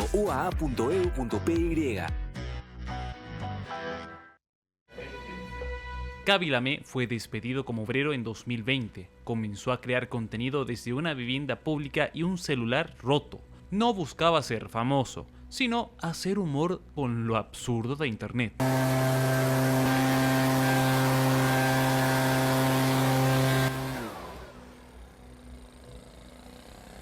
Su silencio eliminó la barrera del idioma y todos entendían su gracia, volviéndose viral, tanto que en 2022 fue la persona con más seguidores en TikTok, con unos 160 millones de seguidores. Convirtió su imagen en una empresa millonaria. Actualmente vendió su empresa por 975 millones de dólares. Con ese dinero se podrían construir 2 estadios como el que tendrá el Club Olimpia por completo y aún le sobraría dinero. Con tan solo 25 años, el influencer es multimillonario.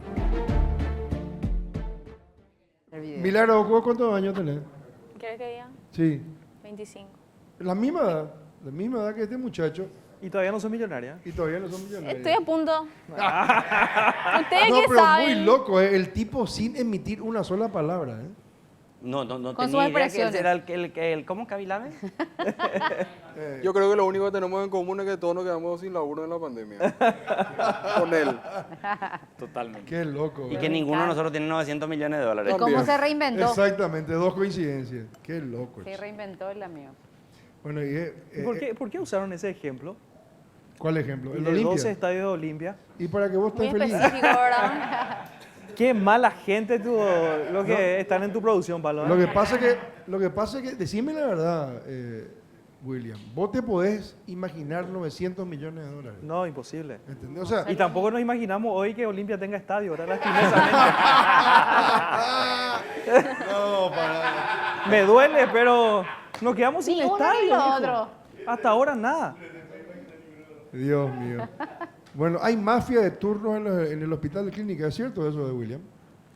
Sí, eso es al menos lo que nuevamente se está denunciando. A ver.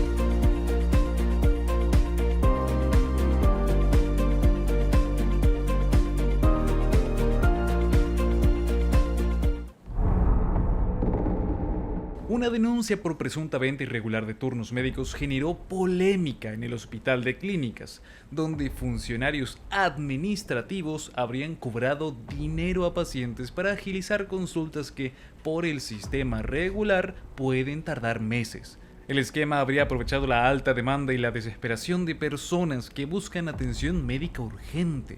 Ante la situación, las autoridades de la Facultad de Ciencias Médicas de la UNA dispusieron la separación preventiva de los funcionarios señalados y la apertura de una investigación administrativa. El caso, conocido como la mafia de los turnos, vuelve a poner en evidencia las falencias del sistema de salud pública y la necesidad de mayor control y transparencia.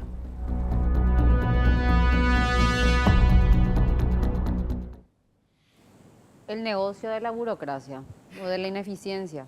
Siempre hay gente que se beneficia de estos palos, lastimosamente, en todos los ámbitos, no solo clínicas. Se aprovechan de la negligencia, entonces hacen un rédito penosamente a costa de, en este caso, de gente enferma probablemente, que en la desesperación paga. Y esto es lo que te muestra también es que todo el sistema se beneficia de la corrupción. Porque aquí también incluyen médicos, que generalmente nosotros lo consideramos como nuestros ángel salvador, pero que en la práctica entran dentro de un sistema que es corrupto. Porque justamente lo que nosotros evitamos es la sistematización. Evitamos la sistematización de los medicamentos, de los insumos, de las consultas, y esto nos abre la posibilidad a la discrecionalidad, a que vos, Pablo, si tenés influencia, puedas conseguir un turno más rápido que yo, que verdaderamente necesito ese servicio. Entonces, eso es lo que hay que desterrar dentro de esta cultura que Pero produce... es cultural, porque a veces los clientes te dicen, pagá nomás, buscá y pagá. Y vos decís, ¿pero por qué vas a pagar por algo que no corresponde pagar? Exacto. Entonces es como una cuestión ya cultural de a dos. Es cultural, pero eso existe porque hay una carencia estructural. Totalmente. Porque si vos te pudieras ir a la ventanilla de turno y te van a atender, no vas a estar desesperado. Ahora, vos estás enferma o tu pariente necesita una cirugía y vas a pagar lo que sea. Cierto. Lo que sea para conseguir, nomás ya hablar allí no, pero la cultura se me va a morir mi pariente. O sea, a mí no me interesa, yo voy a salvar la vida de mi pariente y voy a coimear donde tengo que coimear. Eso es real. Mira, nosotros demasiado... A veces Paraguay, el crecimiento, la resolución gigante, tantos discursos estoy escuchando últimamente. Me tocó ahora con mi esposa y mi bebé, nos fuimos de vacaciones al Brasil, allá, en un pueblo allá. Ninguna ciudad importante. ¿Qué pueblo? Un pueblito allí lejos. ¿No te acordás? Sí, me acuerdo, pero... ¿Y decime? Arrayal de Ayuda se llama el lugar. ¿Cómo se llama? Arrayal de Ayuda. Arrayal de Ayuda. Sí, allá en el sur de un estado. Lejos. Chiquitito. Vos sabés que mi bebé diarrea, vómito, desastre, y no sabíamos ni qué hacer. Y contratamos el seguro privado, a veces que de viajero y compañía. Sí. De ICOI, nada. Telemedicina. ¿Por qué telemedicina? Yo necesito a alguien que le cure a mi criatura. Salimos desesperados entre Navidad y Año Nuevo, nos vamos allí en la posada y le decimos qué hacer. Y pueden irse allí al UPA. ¿Y qué UPA? Le dijimos, Unidad de Pronto Atendimiento. Es un hospital. ¿Qué hospital? Un puesto de salud público. ¿Y vamos a poder? ¿No vamos a poder?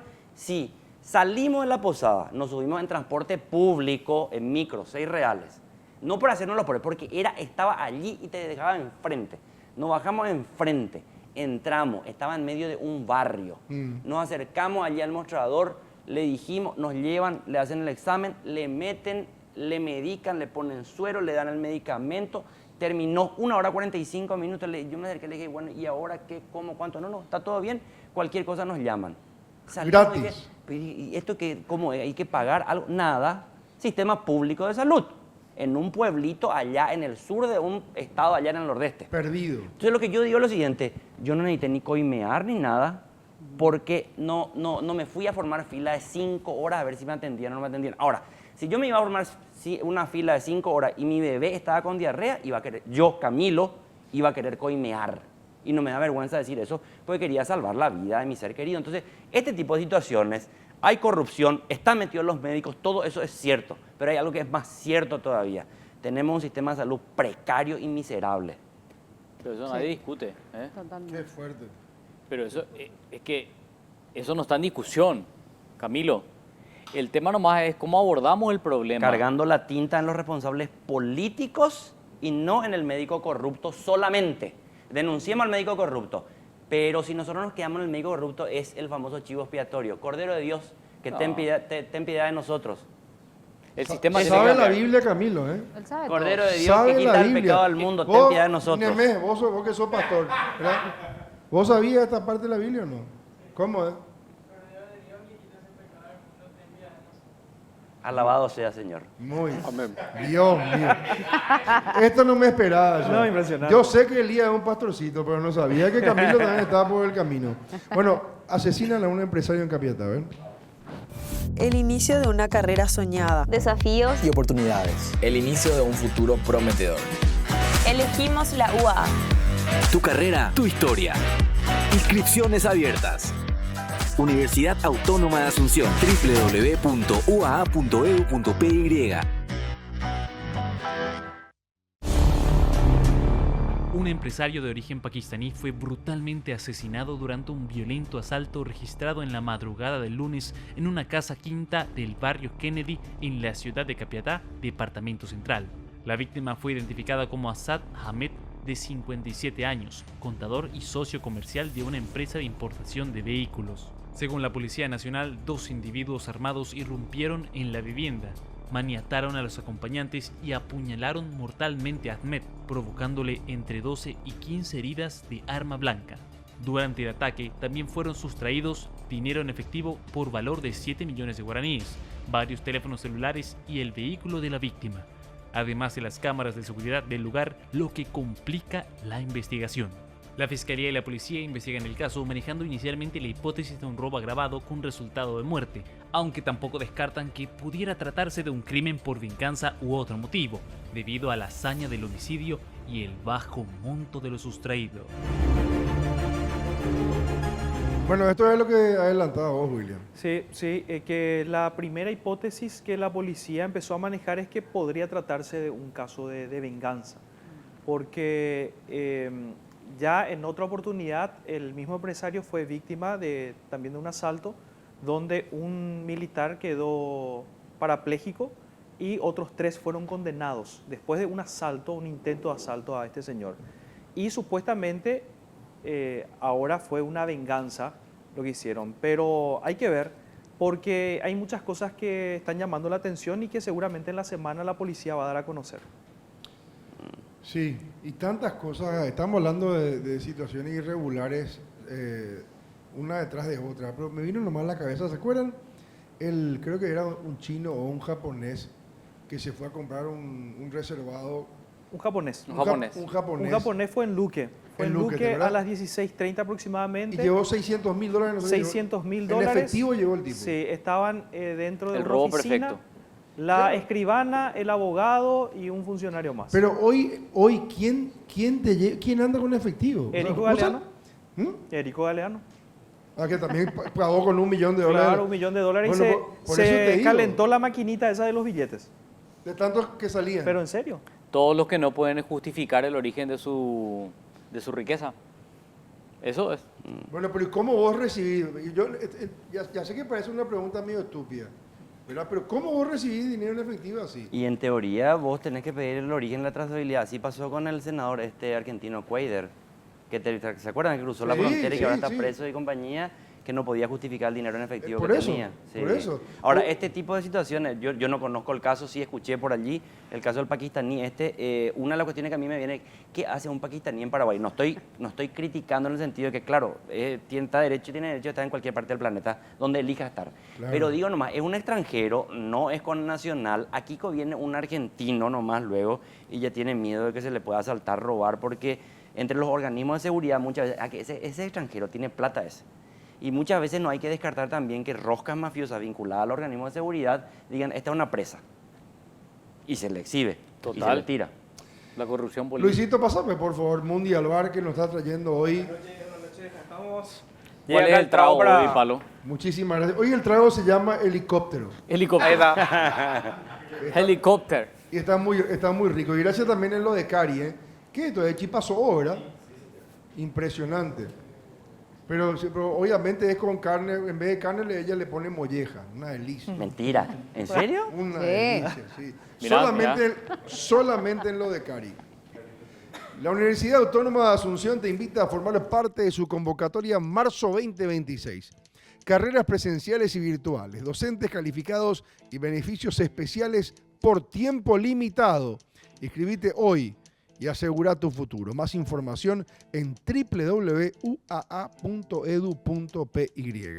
o al WhatsApp 0984 990 990 111. Elegí tu futuro, elegí la UAA. Bueno, otro caso de dolor también, este que vamos a ver ahora.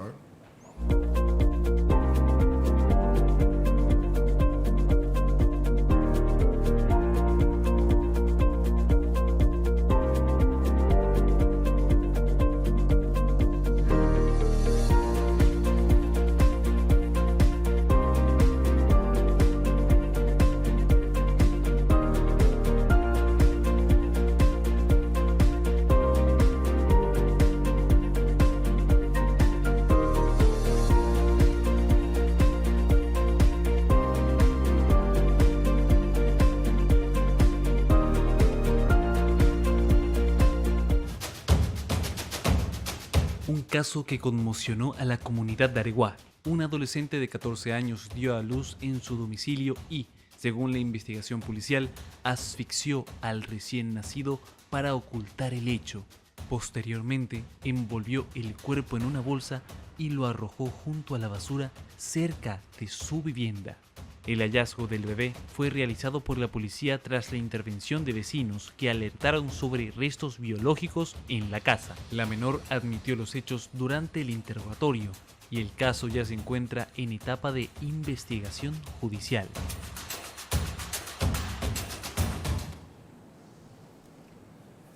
Bueno, este es otro de los casos que lastimosamente sigue sucediendo semana a semana, Carlito. Totalmente. Y la pregunta allí, creo que me parece pertinente, es cómo llegamos a un embarazo adolescente. Porque, digo, este es el fondo de esta historia y que nuevamente nos interpela como sociedad para poder abordar un problema que es cada vez más reciente, que es el embarazo juvenil. ¿Qué hacemos para abordar este problema? ¿Y qué alternativas le damos a las personas para poder sobreponerse a una situación para lo que claramente no están preparadas?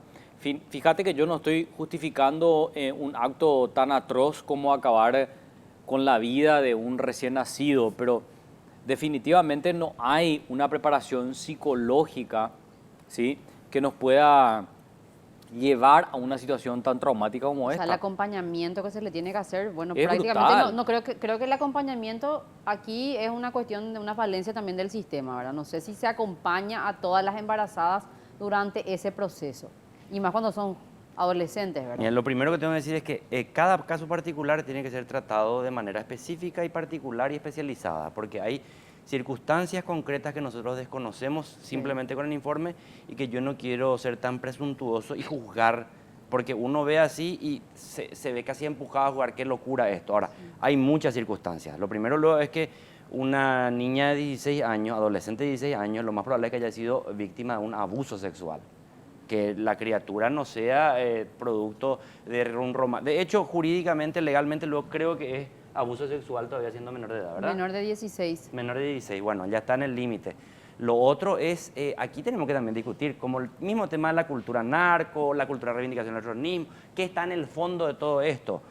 Acá no se habla de educación sexual, acá es un tabú, y en los últimos años, penosa y lastimosamente, crecieron mucho las corrientes reaccionarias que hiperideologizaron todo, que tratar de hablar de educación sexual en las escuelas, en los colegios, ideología de género, globalismo, la puta que lo parió, y vos tenés que soportar este tipo de situaciones porque te meten por una cuestión ideológica la prohibición de hablar de educación sexual en las escuelas, en los colegios. En las escuelas, en los colegios tenemos que enseñarle a nuestros hijos y a nuestras hijas a disfrutar de sus relaciones sexuales, a entender cuándo son abusados, cuándo son abusadas y a cuidarse.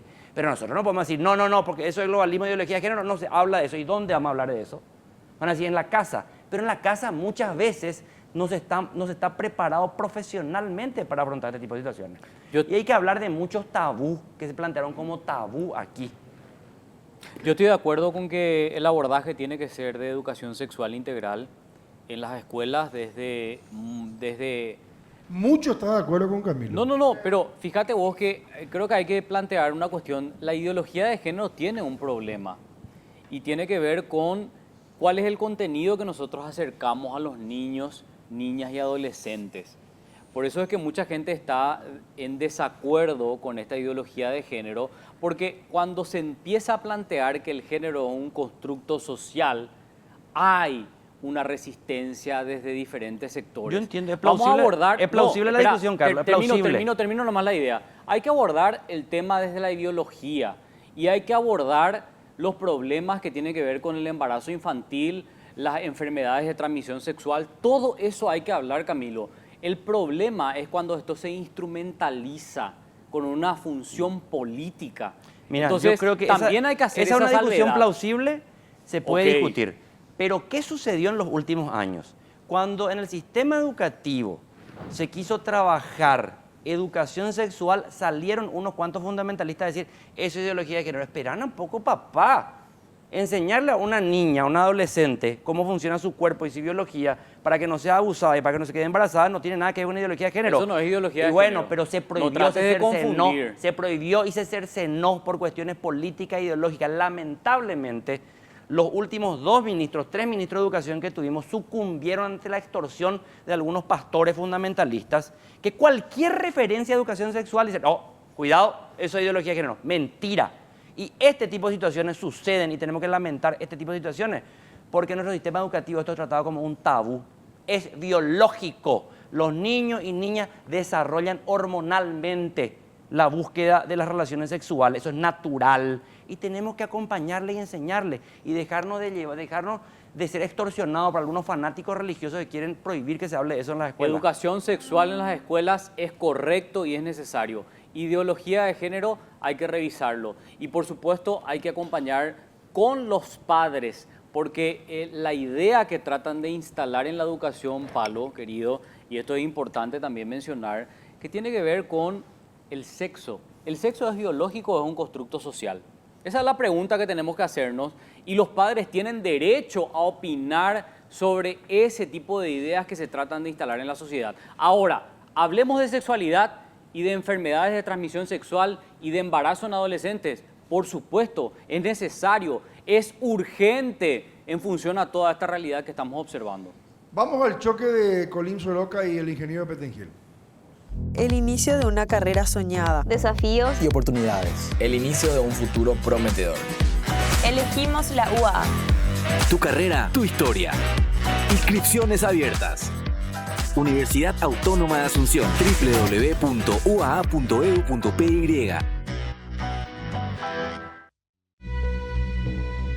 Esta semana, tras los dichos de Luis Pettengill, quien cuestionó a sectores de la disidencia y acusó a algunos legisladores de actuar por intereses económicos, apuntando al presidente de la Comisión Permanente del Congreso, Colín Soroka. Varios de Añetete son líderes de Honor Colorado en el Senado. Natalicio Chase, Osorio, y Delio Osorio, Colín Soroka, mimados de Marito, todos fueron mimados de Marito. ¿Y dónde están ahora? Bajo las alas de Cartes. Pettengill afirmó que los que cambian no somos nosotros y sugirió que otros persiguen beneficios personales. La respuesta de Soroka no tardó en llegar. El senador aseguró que no tiene a Pettengill registrado como actor político, sino como empresario. La mayor parte de su vida se dedica a hacer trabajo al Estado paraguayo, lo cual no es malo, pero también no conlleva con su cargo de senador de la nación. Y habla disidente, un tipo que tiene no sé cuánto, 200 millones de dólares de contrato con el Estado paraguayo. Un tipo que le dice a los paraguayos, coman puchero.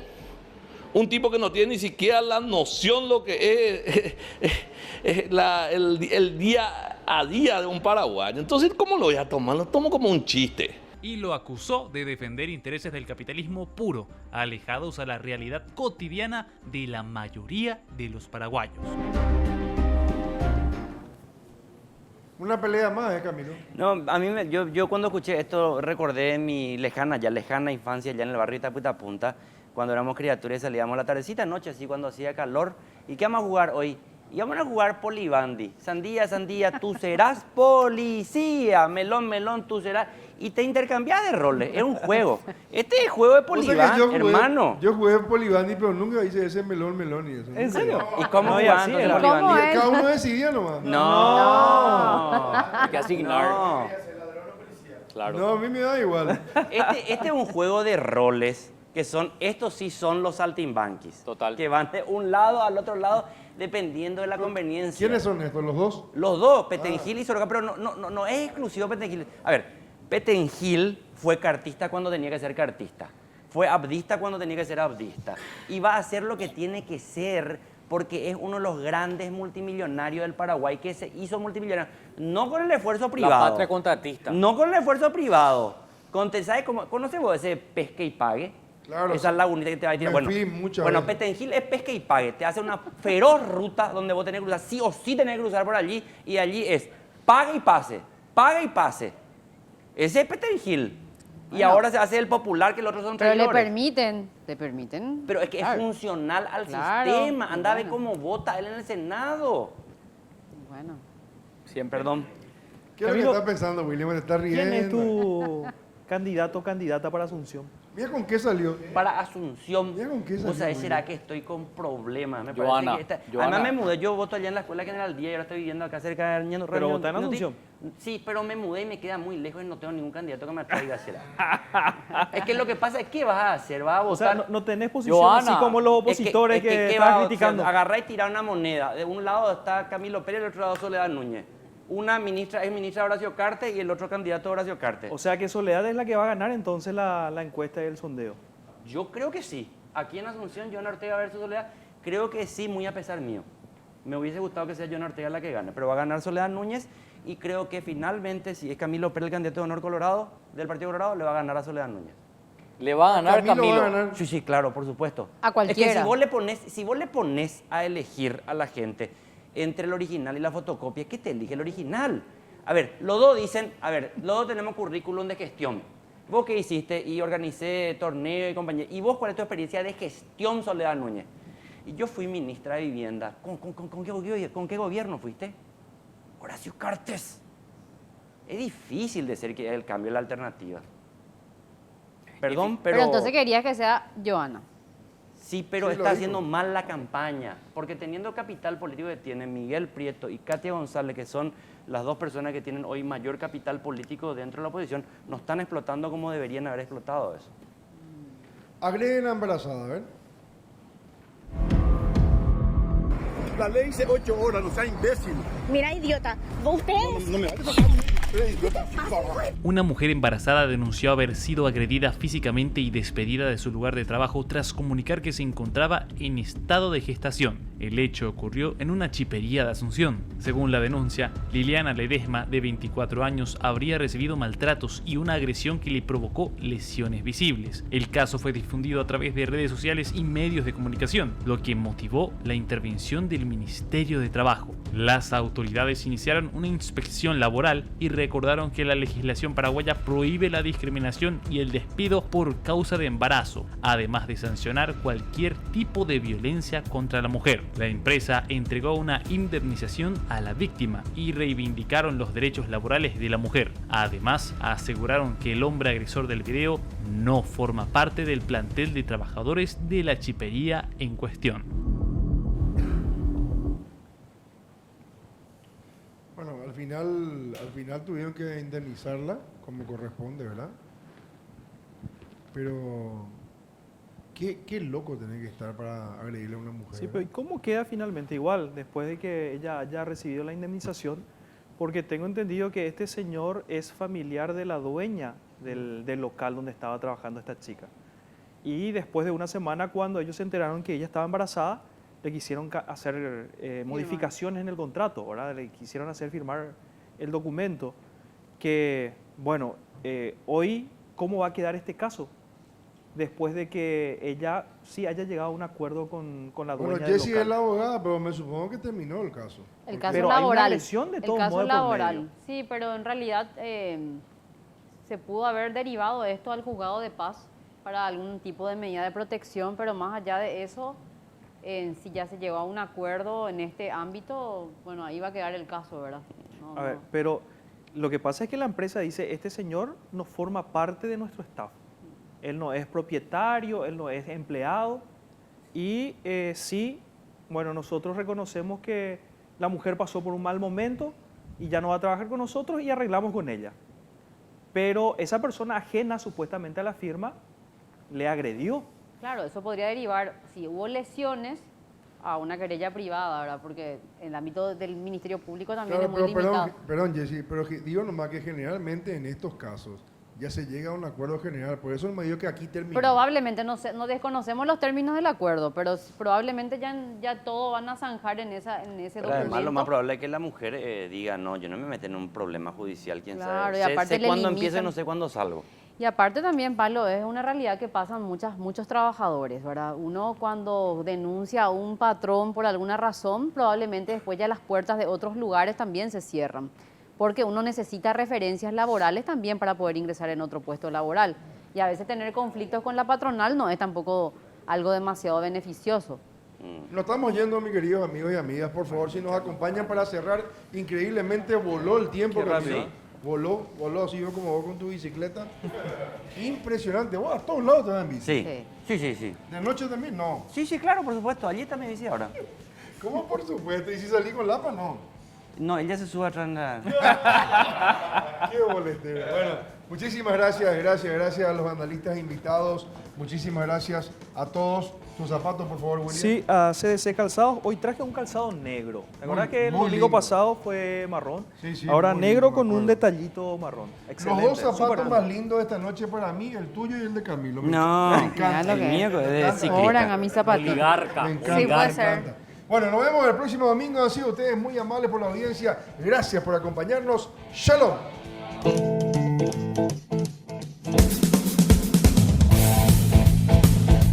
Zona Franca fue presentado por Compasa. Nos vemos en el camino.